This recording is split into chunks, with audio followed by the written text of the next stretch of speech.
Hello, everybody. This feels very strange being live on a Saturday afternoon. I know. People are probably watching us thinking, where is Jasmine? It's not a Tuesday. This is not Breakfast Buddies. No, that's true. For those of you that don't know, my name is Beth and I'm a member of the team at the Yard. I'm also joined by the lovely Rachel. Hello. How are you doing today? Yes, I'm doing great today. It's a nice afternoon. It's a shame we're not at the Yard today. It would have been lovely to see people today. Definitely would.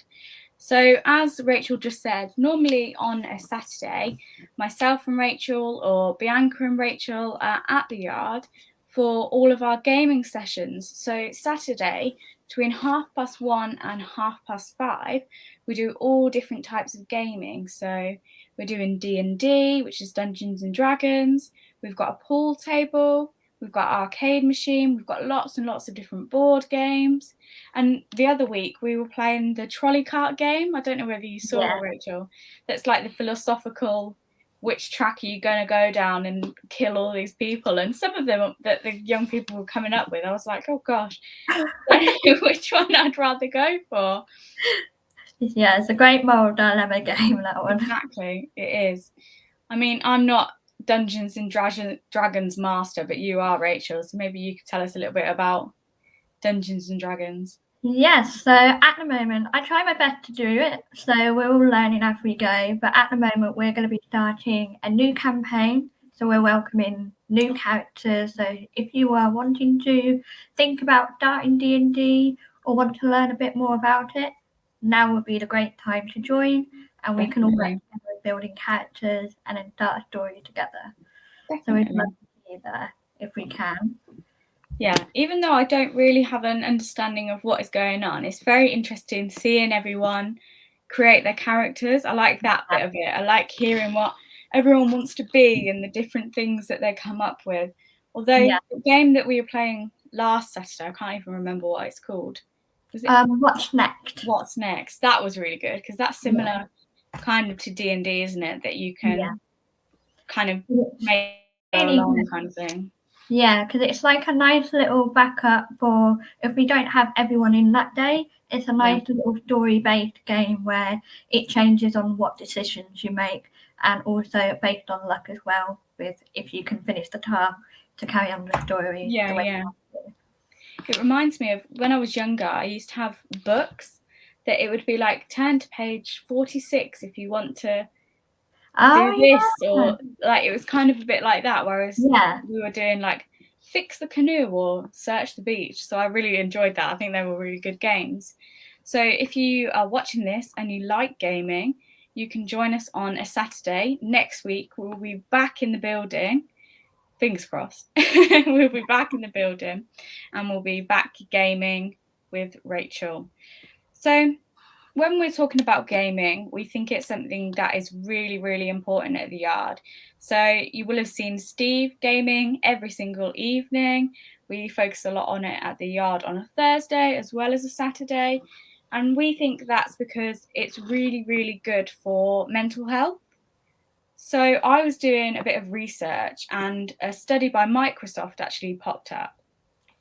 And it was the Xbox Research Accessibility Community Feedback Program, mouthful. So this was a group made up of players with disabilities, and they looked at gaming and players with mental health over the pandemic, which was really good. And they found that 84% of the participants agreed that gaming had positively impacted their mental health, which I think is just amazing. And I think something else that was really important is 71% reported that it helped them feel less isolated, which I think is really great. I think as well, this is really important for us because we're starting to create different esports teams. So for a lot of young people, they're playing alone in their bedrooms, but they're then connecting through headsets and things like that with their friends. But we're going to offer the opportunity for them to come and actually play together in real life. So again, that's that removing that isolation that young people might be facing. So that's really good. Yeah, that's what I really enjoyed about, especially when you mentioned the pandemic. A great game for me personally was Animal Crossing, because when that came out, it was like a game that you play every day where new things happen, you meet other people, you've got little animals that are like cute, wanting to be your friend, and loads of people, we made friends on Facebook groups and we connected through the love of it and then became friends in real life. So it's great how game ties us together, like with esports and with really difficult times that the world had to go through. Definitely. And I also think it's really good for people that struggle with, let's say, ADHD, because sometimes it's hard to get focus. And I do notice that I know someone that prefers to play first-person shooting games because it's high energy, they're focused, they can enjoy it, and everything else goes blank, but they're enjoying the game. And with me having anxiety and depression, I find it more relaxing having a nice, slow game like a farming game like Stardew Valley or Animal Crossing, stuff like that. So in so many ways. I think as well, like you say, taking that focus off of things, it can be really good for reducing stress. Like if you just need those 15 minutes, half an hour break to focus on something other than the task that you're doing, I think that's really, really important for a lot of young people as well as adults, to have that 30 minutes where you're immersed in something that you enjoy doing. I think as well, it's a bit like reading, isn't it? It's that escapism. You can be somebody, you can be anybody who you aren't in real life. It offers that, you get to explore different things, which I think is really good. Something that I hadn't really thought of before for gaming is that it can improve decision-making skills as well, which I had never really thought of before. Like if you're having to decide, like we were saying with the What's Next game, if you're having to, I know they're not like massive decisions, but weighing up the pros and cons of what you're going to do next, what move you're going to do next, or different things like that. So like playing chess and things like that. Yeah, definitely. Because with chess, you kind of have to plan it. I think like you plan 10 steps afterwards. So like if you plan one move, you need to think of how they're going to play in response. So it's really great how things like that. And with also depending on the game you're playing. So for me, when I played The Walking Dead, it's more about to survive. You need to think less emotionally and more logically. And not great, but it's helping you think with your brain of let's react and get things done quickly. So it's really good for that. And I didn't think of that before until you said it, but when you mentioned it, it's like I'd never thought of that before either, because you always hear like, oh yeah, reduces stress and improves focus, and I've heard like about improving mobility skills, like for younger children as well, having to press buttons and that reaction times getting faster and things like that. But I think because you hear a lot about gaming being bad for you. Like you hear people saying like they spend too much time on their computer, blah, blah, blah. They're spending too much time on the screen. But I think people tend to forget that these do have really positive mental health benefits to them as well, which is really important. So I think it's really good that we're doing all of this gaming stuff. Yeah, definitely. And it's like, I remember years and years ago, people would say that it wasn't it like a World of Warcraft problem where people would be so like hyper focused in World of Warcraft that it was like taking a mick like in South Park, you're downstairs in the basement of basement and you just let yourself go and stuff. But thankfully we've learned to find a way to adapt it where it's basic, where you can do it in healthy moderation. So it's always important to do it when you have a balance of meeting friends in person as well as playing online. So with Dungeons and Dragons, you can play it online as well as in person, meeting up with people and having human connection.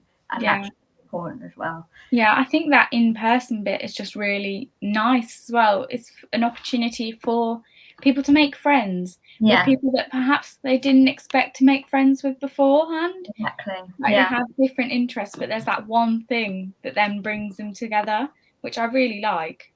Yeah, and it shows us like people with so different background, different upbringing, different religion, cultures, and having one thing in common, like growing up being obsessed with, let's say, Pokemon, and then find out there's a game, and then you all play together. It's just so lovely that people can join in unison when it comes to gaming. Yeah. So what game do you like playing, let's say, growing up, what game did you like to play on board games or something? When I was growing up, it was like Nintendo crazy. I would loved my Nintendo, and the one game, I wouldn't say it was a game as such, but I had Nintendogs, and it was basically like this little dog that you had to take on walks. You had to like pick up its poo when it did a poo in the game, and you used to train it. And I'll never forget this game because the dog that I had, I'd named it Lucky. Oh. In order to train it, you had to like say its name into the Nintendo, and so many times I tried and it didn't recognise my name. I'd be like, Lucky, Lucky, Lucky, and then I'd be getting my mum to try and do it to see if this dog would just sit down. Oh, that's so good. Which one did you have? Did you have on the cover? I know there was a Chihuahua one. They had like a golden retriever or a so you had the golden retriever. I had that as well, and I think I had the Chihuahua, and I had a Dachshund called Pickles. So yeah, it's a good throwback. But I love the idea of having the microphone. It was genius. Yeah. So genius. But I remember them being a bit tedious. I bought a Zelda game for the Nintendo DS, but it was Wind Waker, and you had to blow to like move it. And after about 10 minutes, I was like, I can't play this. I'm losing my mind. But it's really fun doing that. Oh, what game did I love growing up? Because I was Nintendo as well. I grew up with Nintendo. I loved. I grew up in Nintendo 64, and I grew up with 4 brothers, so we all played Mario Party. Yeah, that was fun. And then I never played Ocarina of Time on the Nintendo 64, but I watched others play it. And then when it came out on the DS, that's when I experienced it for the first time. And then it was a great way to go back to my brothers and say, this game's amazing. Oh my God. I appreciate it at the age that they did when it came out for them. And that's what I love about games. You just connect with family as well. And sometimes it's really hard if you're having like difficult times in the family, like going through a divorce or anything like that. You can still join together with something that you love. And that's what I really love about, like, I got a deep appreciation for games, which is why I like help run gaming sessions, because I love it. I get that love for it. Board games though, I remember playing Don't Wake Dad. Don't Wake Dad? I've never heard of that. It's crazy. You have this board game where you have to go around as though you're waking up in the night to get some food out the fridge or something. Okay. And you've got a dad in the middle in his bed. And every time you land on a square and it says you have to press the snooze button on the clock. So it's kind of like Buckaroo, but with the snooze button. And if you accidentally wake him up, you lose the game. And then Buckaroo as well, that was fun. Buckaroo is a good game. And I don't know if you played like Pop-Up Pirate, where you put like the knives in the barrel. Yeah. That's fun. I had, what was the one with all the marbles and you took Kaplunk? Kaplunk. I love Kaplunk. Kaplunk is fun. Like, those games are great in another way as well, because you learn about teamwork, but learning also to step back, because when you're with them, you want to get involved. You want to get your hands like, oh, let me do it. But you're learning like, okay, we're going to let them try and work it out. So that's a good way of learning as well. What about card games? So, did you play any card games growing up? Not really. I wasn't one for like, like collectible, like Pokemon, or I wasn't really a fan of things like that. Like I only learnt to play Uno since I've been at the yard. Like I didn't know how to play Uno before going to the yard. So yeah, that was like growing up. I never played Pokemon. I just collected them. yeah, But I played things with my mum and dad. We played like blackjack, like normal. yeah, like playing card games. Yeah, and then we just build pyramids, stupid things. Or my mum used to do this game where to help us clean or just to keep us away for like 5 minutes so she can have, she'll be like, get me a pack of cards, and then she'll hold it and then bring it all out and it scatters everywhere and go, pick it up, and then she'll go off somewhere and we get my dad used to call that 52 card pickup. He's like, who wants to play 52 card pickup? Throws the pack of cards in the air. Yeah. It's great. I do love it. And yeah, it's good. Growing up, like my brothers had like PlayStation more than Xboxes. But what I really liked about the PlayStation was we had this thing called iToy. I don't know. Yeah, I have heard of that. It's crazy, and I had it for a little bit, and there was like a setting where you could treat it like a security camera. Oh my god! And then you hook it up to your TV in the bedroom. Yeah. And I was convinced my brother was sneaking into my room to get all my games without telling me. And one time, like, it will keep the screen on black, and then when your brother comes in, it basically flashes, and then it captures it, and then you got a screenshot of my brother like being caught, and then I show my mum like, see, I'm not getting. I never had like PlayStations or like, well, my brother did, but I never was really interested. I loved when we got the Wii. I was obsessed with the Wii. I think the good thing about the Wii is I did Just Dance on it. So I was kind of getting that exercise that I wasn't, because I'd be going full out and being absolutely tired by the time I'd bit of Lady Gaga and Just Dance. Yeah, I think it's weird. Like you have different type of people that likes. Like for me, I was a handheld gamer, so I like having. So I got my Switch. I like having it in my hand and enjoying it. And you got people that has the controller staring at the screen immersive more. Yeah. I grew up with the typical Game Boy, the Game Boy SP, the DS, like you and me, and my brothers, they had the PSP with a PlayStation, but they hated it. They preferred PlayStation. So it's really interesting how they try to adapt different ways of how you can get games. But with puzzle games, do you play any puzzle games in like spare time? Not really, no. No. I really like doing Sudoku. Oh yeah. Just to like wind down for ball bed. And basically I've looked it up and it's interesting how it helps with for me, it depends on how your brain works. So if people are really into the game, is it Wordly? Wordle. Oh, I've been playing Wordle. I tried and I can't enjoy it. It stresses me out. But Sudoku doesn't. So it must be something where it's like you're maybe more of a visual learner and a logical learner. And for me, I enjoyed the working out. I hate maths. So Sudoku is like the last thing I want to be doing. And then with the word, I'll try my best with it. And I'm like, I don't know any words. I do know words, but I can't work out and I can't rearrange the word. Yeah, and it goes straight over my head. But I do like how even with mobile games and stuff, you can still access it anywhere, whenever, and whoever you want to play with. And that's the beauty of games. So, gaming, excellent. We love it. We want to do all of it. Definitely.